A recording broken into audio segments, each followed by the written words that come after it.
Capítulo 8. Sobre a distribuição dos meios. As manobras militares são o resultado dos planos e estratégias na maneira mais vantajosa para ganhar.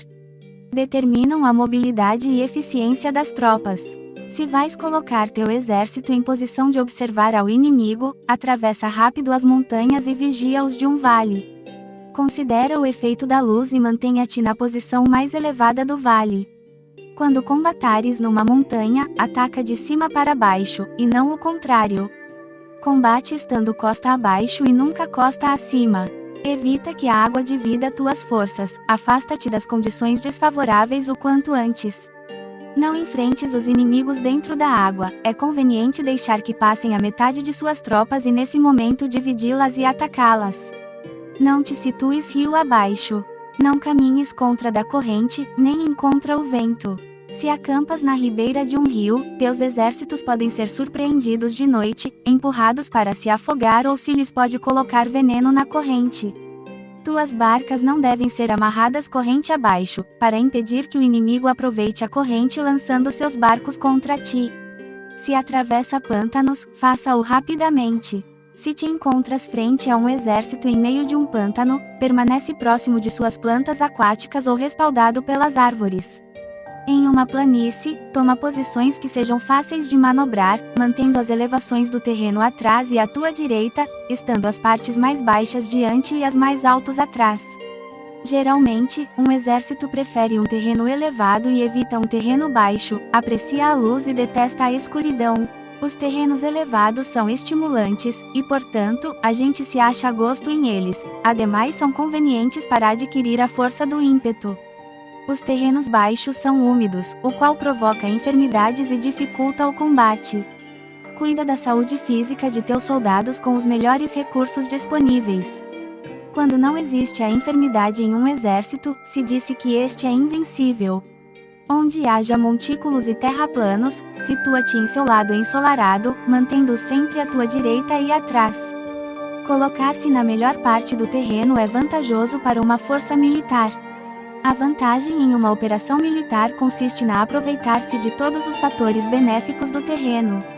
Quando chove, rio acima a corrente traz consigo a espuma, se queres cruzá-lo, espera a que acalme.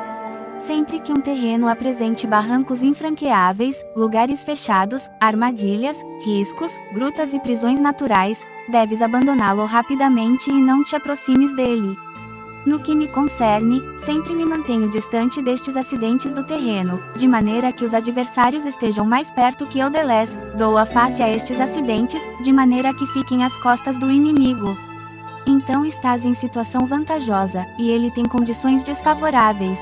Quando um exército se está deslocando, se atravessa territórios montanhosos com muitas correntes de água e poços, ou pântanos cobertos de juncos, ou bosques virgens cheios de árvores e vegetação, é imprescindível esquadrinhá-los totalmente e com cuidado, já que estes lugares ajudam nas emboscadas e aos espiões.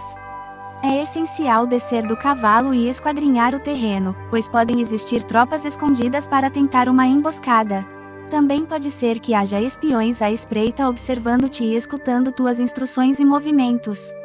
Quando o inimigo está perto, permanece calmo, queres dizer que se achas em posição forte. Quando está longe, porém tenta provocar hostilidades, queres que avances. Se, ademais, sua posição é acessível, isso queres dizer que lhe é favorável. Se um adversário não conserva a posição que lhe é favorável pelas condições do terreno e se situa em outro lugar conveniente, deve ser porque existe alguma vantagem tática para agir desta maneira. Se as árvores se movem, é que o inimigo se está aproximando. Se há obstáculos entre os brejos, é que tomaste um mau caminho. A ideia de pôr muitos obstáculos entre os matos é fazer-te pensar que existem tropas emboscadas escondidas em meio de ela. Se os pássaros alçam o voo, há tropas emboscadas no lugar. Se os animais estão assustados, existem tropas atacantes. Caso se elevem colunas de pó altas e espessas, há carros que se estão aproximando. Se são baixas e largas, aproximam-se soldados a pé. Nuvens de fumaça esparsas significam que se está cortando lenha.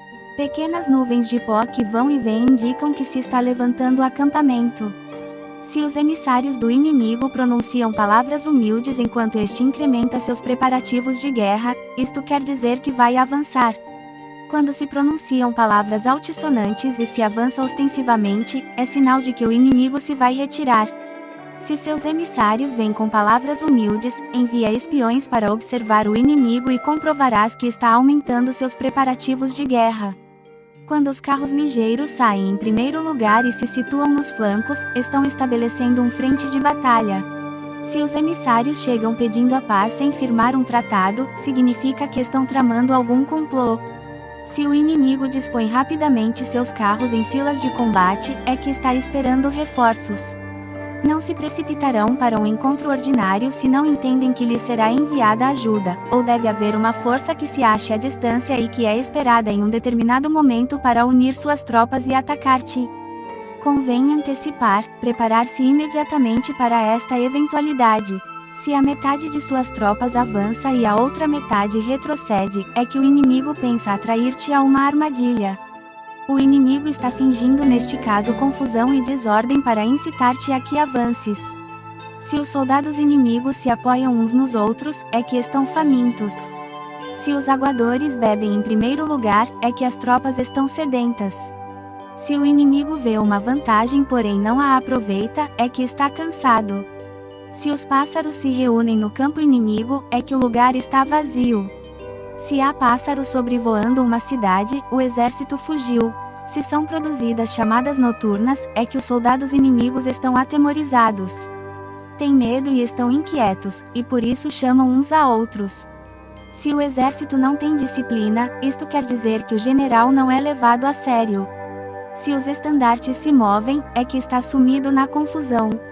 Há sinais que são usados para unificar o grupo, assim, pois, caso se desloquem de lá para cá sem ordem nem conserto, significa que suas fileiras estão confusas. Se seus emissários mostram irritação, significa que estão cansados. Se matam seus cavalos para obter carne, é que os soldados carecem de alimentos. Quando não têm marmitas e não voltam a seu acampamento, são inimigos completamente desesperados. Se produzem murmurações, faltas de disciplina e os soldados falam muito entre si, queres dizer que foi perdida a lealdade da tropa. As murmurações descrevem a expressão dos verdadeiros sentimentos, as faltas de disciplina indicam problemas com os superiores. Quando o mando perdeu a lealdade das tropas, os soldados se falam com franqueza sobre os problemas com seus superiores. Se outorgar numerosas recompensas, é que o inimigo se acha em um beco sem saída. Quando se ordenam demasiados castigos, é que o inimigo está desesperado. Quando a força de seu ímpeto está esgotada, outorgam constantes recompensas para ter contentes os soldados, para evitar que se rebelem em massa.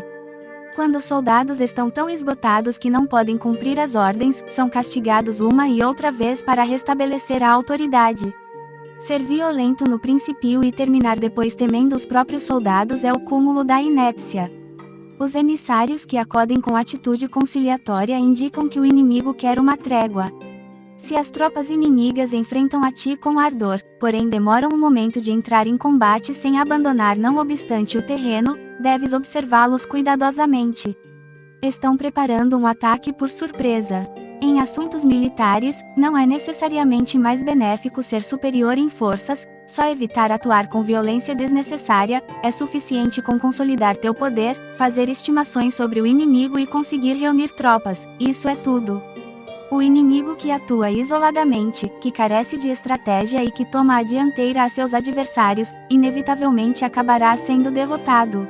Se teu plano não contém uma estratégia de retirada ou posterior ao ataque, senão que confias exclusivamente na força de teus soldados, e tomas a dianteira a teus adversários sem valorar sua condição, com toda a segurança cairás prisioneiro. Se castigas os soldados antes de ter conseguido que sejam leais ao mando, não obedecerão, e se não obedecem, serão difíceis de empregar. Tampouco poderão ser empregados se não se leva a cabo nenhum castigo, inclusive depois de haver obtido sua lealdade. Quando existe um sentimento profundo de apreço e confiança, e os corações dos soldados estão vinculados ao mando, se relaxares a disciplina, os soldados se tornarão arrogantes e será impossível usá-los. Portanto, dirige-os mediante a arte civilizada e unifica-os mediante as artes marciais. Isto significa uma vitória contínua.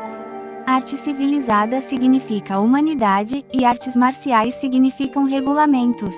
Mandar-lhes com humanidade e benevolência, unificá-los de maneira estrita e firme.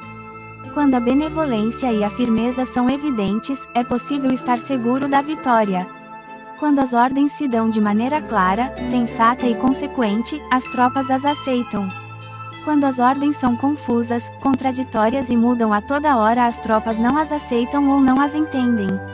Quando as ordens são razoáveis, justas, sensatas, claras e consequentes, existe uma satisfação recíproca entre o líder e o grupo.